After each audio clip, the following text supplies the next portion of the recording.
Millions of men, as we know, are affected by hair loss and go to great lengths to conceal it. Male pattern baldness can affect self-image in addition to appearance. In the past, surgical techniques to replace hair gave less than great results, resulting in a so-called doll's head or toothbrush appearance with round plugs of hair. But hair transplants have come a long way, as you'll see in this story.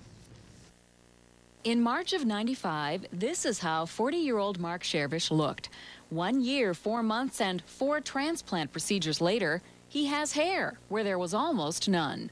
We just had a party over our house. We have a party every year in the summer, 4th of July, and I had at least half a dozen relatives or more who haven't seen me, of course, for at least half a year or a year, and they wanted to know why I was looking younger, basically. And they didn't know what it was just yet, but they were trying to figure it out. Mark has had hair transplants performed by Dr. Robert Haber using a state-of-the-art micrografting technique. What we do now is we can transplant one hair at a time. And so this is a micrografting technique where everything is so small that it mimics what originally was growing on the scalp in the first place, which is an undetectable appearance. Hair follicles are moved from dense growth at the back and sides of the scalp.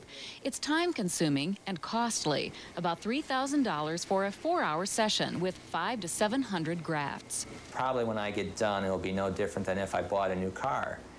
And to be honest, I've never driven a new car my whole life, and one of the reasons is I've always been saving up for something like this. The procedure has about a 95% growth rate for all the hairs transplanted. But Dr. Haber says patients need to have the right motivation for the surgery. They have to be doing it for themselves. If they're doing it because their wife or their girlfriend wants to do it, if they do it because they think they're going to get a better job or, get married or be more popular, then those are bad reasons to have cosmetic work done.